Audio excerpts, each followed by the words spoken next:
अगर सरकार इस मामले में इंसाफ नहीं करती तो किसान आंदोलन में भी 26 जनवरी को इतिहास लिखा था। ये बेटियां लाल किले की प्राचीर से इस देश के प्रधानमंत्री से पूछेगी कि कानून की वो कौन सी कमजोरी थी कि ब्रजभूषण शरण सिंह की चौखट पर जाकर उसने घुटने टेक दिए थे। ये बेटियां पूछेगी कि जब सूरज उगता था, जब इस देश में बेटी पढ़ाओ बेटी बचाओ का नारा लगता था, उस वक्त जंतर मंतर की सड़कें से खिड़कियां बंद प्रधानमंत्री कार्यालय की क्यों हो गई थी।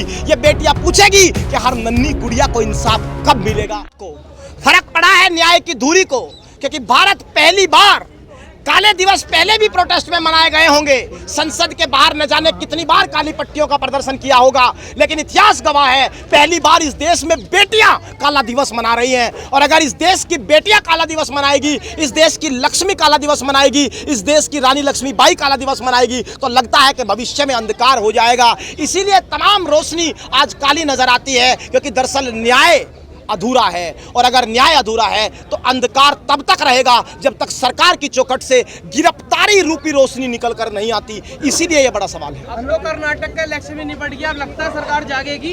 देखिए, हमें लगता है कि कर्नाटक इलेक्शन मुद्दा नहीं था, सरकार पहले भी जागी हुई है, जागी है तभी तो बचा रही है। सॉरी होती तो गिरफ्तारी हो जाती। भाई कानून क्या कहता है? कानून कहता है गिरफ्तारी होनी चाहिए, सरकार जगी है शायद इसीलिए गिरफ्तार नहीं हो रहे हैं। एक बात आप समझ लीजिए, इस देश की कानून की किताब में अगर पहली ही लाइन नहीं पढ़ी जा रही है तो हम ये पन्ना ये कहकर नहीं पलटने देंगे कि ये राजपूतों की लड़ाई है। मैं तो इंसाफ मुझे चाहिए, मैं सीधा आदमी हूं, मैंने कुछ नहीं किया, मैं शिलाजीत की रोटियां खाता हूं क्या? तमाम बहानेबाजी चलेगी नहीं। इस देश में कानून पहली लाइन से लागू होगा। इस आदमी को जेल के सलाखों के पीछे जाना होगा, तरीके चाहे जो। साहब कह रहे हैं अनुराग ठाकुर के रोडों पे न्याय थोड़ी मिलेगा, घर जाइए हो जाएगा कानून के तहत। अनुराग ठाकुर की पूरी बात कर लेते हैं। अनुराग ठाकुर ने कितने बयान बदले मैं आपको बताता हूँ। सबसे पहले जनवरी में जब ये बच्ची आई थी तो यहाँ मिलने सबसे पहले अनुराग ठाकुर ही आए थे। उन्होंने कहा कि इंसाफ मिलेगा, कमेटी कार्रवाई करेगी। जो कमेटी बनी 3 महीने में वही ये भूल गई कि मैं कमेटी हूं। तो जब कमेटी को ही कमेटी याद नहीं रही तो इन बच्चों को दोबारा आना पड़ा। दूसरा झूठ इस देश में अनुराग ठाकुर मंत्री जी ने कहा कि मैंने 12 घंटे खिलाड़ियों से मुलाकात की है, वो प्रोसीडिंग्स जारी कर दे 12 घंटे की, तो ये बात झूठ है, ये साबित हो जाएगा। 2 मिनट को 12 घंटे का नारा आप लगा दोगे, इस बात से काम नहीं चलेगा। तीसरी बात, अब वो कह रहे हैं कि कानून कार्रवाई करेगा। कानून क्या है? एक बार मंत्री जी से आप माइक लगाकर ये और पूछाइए, क्या ये सच नहीं है कि कानून यही कहता है कि पोक्सो में FIR होने के बाद गिरफ्तारी होगी? अगर कानून ये कहता है तो जिस देश में सबसे बड़ी पार्टी की सरकार हो, तथाकथित दुनिया की सबसे बड़ी पार्टी, जिसके पास लोकसभा में 302 सांसद हो, जिसके पास समूचे भारत में 1410 विधायक हो, जिसके पास 23 प्रवक्ता हो जो राष्ट्रवाद का गुणगान 24 घंटे टीवी के फर्जी चैनलों पर करते हो, उस वक्त कोई एक व्यक्ति आकर के बता दे कि इस आदमी की चौखट पर कानून आज नतमस्तक क्यों खड़ा है? अच्छा, मोदी जी के एक ट्वीट तक नहीं आ रहे। मोदी जी केरला स्टोरी पे कहते जाके देख लीजिए, बेटी के साथ न्याय हुआ, वो में दिखाया गया। यही दुख की बात है कि केरला स्टोरी पर मोदी जी से भी पहले आप थोड़ा सा एक कदम नीचे आओ। Women empower ministry Smriti Irani के पास है, मामला महिलाओं का है।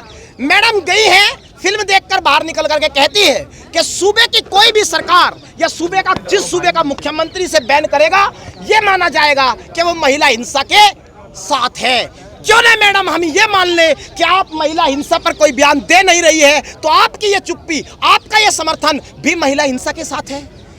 इसीलिए आपको कहा जा रहा है कि अगर केरला स्टोरी हर चीज का समाधान है तो चस्पा कर दो संविधान की किताब के ऊपर केरला स्टोरी का एक पोस्टर, जिससे देश का हर समस्या का समाधान हो जाए। तो मोदी जी का ट्वीट नहीं आना किस तरीके से देखते हैं? कोई बयान नहीं आया। हम कह रहे हैं कि क्या ट्वीट का मुद्दा है क्या यार?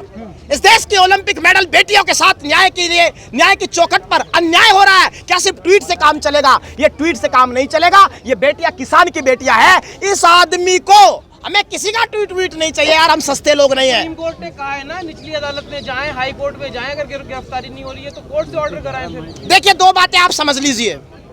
एक होता है डिस्पोज्ड ऑफ और एक शब्द होता है डिसमिस्ड। हमारी एप्लीकेशन को जिस तरह मीडिया पेश कर रहा है वो डिस्पोज्ड ऑफ हुई है, वो डिसमिस्ड नहीं हुई। कोर्ट ने कहा कि आपने पेटिशन में इतनी ही डिमांड की थी कि FIR करा दो, हमने आपका काम पूरा कर दिया। दूसरी बड़ी बात, अगर हमें सिर्फ कोर्ट से ही न्याय चाहिए होता तो हम महंगे वकीलों के पास आते, गांधी के रास्ते पर चलकर सड़क पर संघर्ष नहीं करते। हमारा सवाल देश की सरकार से है और भारत की संविधान सभा ने यह सुनिश्चित किया था कि इस देश में न्यायपालिका, कार्यपालिका और विधायिका 3 अभिन्न अंग हैं। तो न्याय न्यायपालिका ने अपना काम पूरा कर दिया, बात कार्यपालिका से हो रही है और इसे ये काम करना होगा क्योंकि कानून लागू करने की जिम्मेदारी दिल्ली पुलिस की है और मौजूदा सरकार की है। दिल्ली पुलिस तो अमित शाह के और वो कैबिनेट मिनिस्टर अमित शाह मोदी जी कहते इस्तीफा दे दूंगा मैं। सवाल यही है कि इस आदमी को इतनी हिम्मत किसने दी कि अपने कुकर्मों को छिपाने के लिए इसने प्रधानमंत्री के नाम की चादर ओढ़ ली। 3 नाम ले लिए ना जी, उन्होंने 3 नाम लिए, देश के प्रधानमंत्री श्री नरेंद्र मोदी, गृह मंत्री अमित शाह और भारतीय जनता पार्टी के अध्यक्ष जेपी नड्डा। क्या इस देश में कानून की पहचान सिर्फ ये 3 नाम है? तमाम संस्थाएं खत्म हो चुकी है, कोई जांच एजेंसी बची नहीं। क्या नरेंद्र मोदी देश के प्रधानमंत्री होकर अब ये भी जांच करेंगे कौन आरोपी है कौन नहीं? मैं मानता हूं उन्होंने ये बयान दिया था कि कपड़े देखकर हम आरोपी पहचान लेते हैं, लेकिन ये सवाल कपड़े देखने से काम नहीं चलेगा। जांच एजेंसी को अपना काम करना होगा और ब्रजभूषण शरण सिंह को सलाखों के पीछे डालना होगा। लेकिन क्या ब्रजभूषण शरण सिंह का इस्तीफा या गिरफ्तारी से इन बेटियों को सम्मान मिल जाएगा? जो बेटियां यहाँ पर आज इतने दिनों से बैठी हैं, सिर्फ गिरफ्तारी और इस्तीफे से इन बेटियों का सम्मान वापस आ जाएगा? क्या लगता है आपको? मैडम, सलाखों के पीछे जाने से कानून की वो किताब खुलना शुरू करेगी जो आज तक बंद है। लेकिन ब्रजभूषण शरण सिंह तो इस पूरे प्रदर्शन को ही राजनीतिक मुद्दा बता रहे कि कहीं ना कहीं विपक्ष इस पूरे प्रदर्शन को साल 2024 के चुनाव के लिए इस्तेमाल कर रहा है। मैडम देखिए, महिलाओं के सम्मान में देश दोबारा आया है, पहले 2011 में भी आया था। उस स्थिति पर जरा गौर कीजिए। उस स्थिति में 2011 में जो आज सत्ता में है तब ये विपक्ष में थे। निर्भया के लिए जब ये लोग निकले थे, क्या ये राजनीति कर रहे थे? अगर निर्भया के मामले में ये लोग राजनीति कर रहे थे, बेटियों के मामले में अगर सड़क पर आना राजनीति है, तो फिर हम राजनीति ही कर रहे हैं, लेकिन हम बेटियों के सम्मान में अलग जगाते रहेंगे। और ये लो जो यहाँ से आज जली है तब तक जलती रहेगी जब तक हर बेटी को क्या नहीं मिलेगा, इंसाफ नहीं मिलेगा। ये तय है। अगले साल ओलंपिक है, इस पर क्या लग रहा है? हाँ, ओलंपिक से पहले एक बात और पे आ जाओ, बहुत काम की बात याद दिला दी भाई। परसों का इंडियन एक्सप्रेस आप पढ़िए, इस देश की सरकार ने बड़ी घोषणा की है।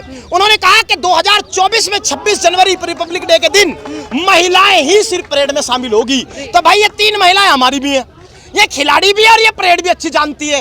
अगर सरकार इस मामले में इंसाफ नहीं करती तो किसान आंदोलन में भी 26 जनवरी को इतिहास लिखा था।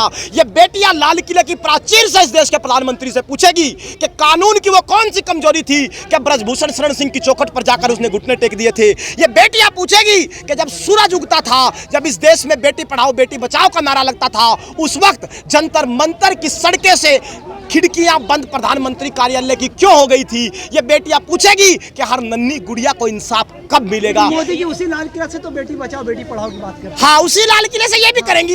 इस बार दोनों बातें ठीक होंगी। क्यों? क्योंकि दरअसल वुमेन्स का प्रोग्राम है, महिलाएं सम्मिलित होगी और ये भी महिलाएं आमने सामने रहेंगी। जी बिल्कुल। तो किसान आंदोलन में 700 से ज्यादा मरे थे, पहलवानों को ही मरना पड़ेगा क्या? देखिए, किसान आंदोलन में 750 से ज्यादा शहादत हुई। देश ने पहली बार ऐसा देखा है कि इस देश में कोई आदमी किसानों के ऊपर जीप से रौंद सकता है। एक बात आप जीन लीजिए, जब तक इंसाफ नहीं होगा, शहादत एक छोटी चीज है उस गुड़िया के लिए, उस छोटी बच्ची के लिए जिसकी आंखों में हिम्मत इंसाफ की लो जलानी है। वो छोटी बच्ची शायद जानती भी नहीं होगी कि जंतर मंतर की किसी धरती पर तेरे लिए लड़ाई लड़ी जा रही है। उसके लिए अगर शहादत भी हो जाए तो सस्ती है, लेकिन उसे हिम्मत और न्याय दिला कर जाएंगे। आंदोलन जीवी अक्सर रोड पे आ गए हैं। हैं जी? ब्रजभूषण के समर्थक भी रोड पे आ गए। हाँ, अब सुन लो बात। 2 बातें हैं इस मामले में। जो सवाल आपने पूछा है ब्रजभूषण सिंह के समर्थक का, उनका कहना है जी मेरे पास इतने समर्थक हैं, जंतर मंतर घेर लेंगे।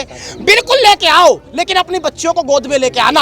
अपनी बच्चियों को ब्रजभूषण शरण सिंह के समर्थक गोद में उनसे नजर मिला करके कह दे कि बेटियों को इंसाफ दिलाना गुनाह है। वो कह रहे जी ट्रैक्टर हमारे पास भी बहुत है, ट्रैक्टर तो ले आओ, क्योंकि एक कहावत है कि वो मेरी पीठ में पीछे से खंजर तो घोपेगा, नजर मिलाएगा तो मुझे कैसे मारेगा। ट्रैक्टर तो आ सकता है, लेकिन वो बेटियों के खिलाफ, इंसाफ के खिलाफ, बच्चियों के खिलाफ चलेगा कैसे? उसे ड्राइवर को कह रहे यहाँ पे टुकड़े टुकड़े गैंग की एंट्री हो चुकी है, शाहीन बाग वाले आ चुके हैं। हम एक बात आप समझ लीजिए, मैंने पहले भी इस बात का जिक्र किया है। देखो, हमारा हो रखा है ट्यूशन पूरा। क्यों हो रखा है और बता देता हूँ आगे क्या होगा।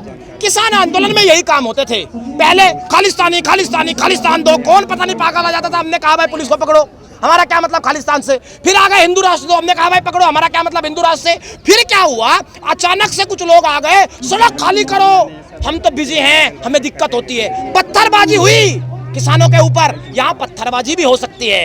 ये सारे हथकंडे पहले फ्लॉप हो चुके 13 महीने में। हमें पता है आगे क्या क्या होना है, क्योंकि हमने ट्यूशन पूरा कर रखा है 13 महीने की डिग्री लेके। तो इन चीजों से हम घबराते नहीं, हमें पता है कितने हथकंडे अपनाए जाएंगे। आज आंदोलनजीवी भी हैं, कल शायद फिर खालिस्तानी कहे जाएंगे, कल फिर पाकिस्तानी कहे जाएंगे। हो सकता है कोई आकर के बेचारा ये भी कह दे ब्रिटेन से फंड लेके बैठे हैं। तो क्या आखिर एक सरकार सवाल यहाँ करना पर चाहेंगे इस आपसे। पूरे मुद्दे को साल 2024 के चुनाव के लिए इस्तेमाल कर रही है, क्योंकि कहीं ना कहीं किसानों के आंदोलन पर भी सरकार झुकी थी, लेकिन एक वक्त का इंतजार किया था। तो क्या लग रहा है कि महिला ये जो खिलाड़ी हैं, इनके प्रदर्शन को भी कहीं ना कहीं भुनाने की कोशिश की जा रही है साल 2024 के चुनाव के लिए? मैडम, तपती धूप में गरम सड़क पर अगर इन बेटियों के पैरों में छाले पड़ जाएंगे, उसके बाद अगर सरकार ने इंसाफ दिया तो उस इंसाफ की हिम्मत क्या बचेगी, वजूद क्या बचेगा, ये एक सवाल है। तो यानी कि साल 2024 में कहीं ना कहीं भाजपा को बाहर कर देगी जनता, अगर अभी भी इन बेटियों को इंसाफ नहीं दिया है सरकार ने तो? मैडम, 2024 में वोट बाद का विषय है। पहला विषय यही है कि इस देश के प्रधानमंत्री जनता के बीच में अपने माथे पर ये नोटिस चस्पा करके कैसे जाएंगे कि मैंने इस देश की बेटियों को दांव पे लगाकर ब्रजभूषण शरण सिंह को बचा लिया। आखिरी सवाल, ब्रिजभूषण कह रहे हैं अगर मैं दोषी पाया जाऊं तो मुझे फांसी में चढ़ा दीजिए, वो डंके की चोट पर कह रहे हैं मीडिया में। डंके की चोट पर क्यों कह रहे हैं, कारण जानो। क्योंकि वो ये कह रहे हैं भाई ना तो मैं जेल में जाऊंगा, ना कानून की किताब खुलेगी, और मेरे ऊपर तो 84 FIR थी, आज तक तो कोई फाइल खुली नहीं, ना ये खुलेगी। इसीलिए कुछ भी कह लो भाई, जेल में जाओ, फास्ट ट्रैक कोर्ट सरकार तुम्हारी है, बैठाओ, 8 दिन में दूध का दूध पानी का पानी। और एक काम और कर दो, इन बच्चों ने नार्को टेस्ट की मांग की है। इस देश में महाभारत में जब द्रौपदी को धृतराष्ट्र ने स्वीकार नहीं किया और कहा कि ये समाज के खिलाफ है, 5 पतियों के साथ एक महिला नहीं आ सकती, तो सबसे पहले द्रौपदी ने कहा था कि मैं अग्नि परीक्षा के लिए तैयार हूं। एक बात ध्यान रखना, इन बच्चों ने अग्नि परीक्षा की बात कही है। अगर वो आदमी फांसी पर लटकना चाह रहा है, उससे पहले वो अग्नि परीक्षा दे दे, नार्को टेस्ट करवा ले और खुद ही आकर के कह दे, बात ही खत्म हो जाएगी।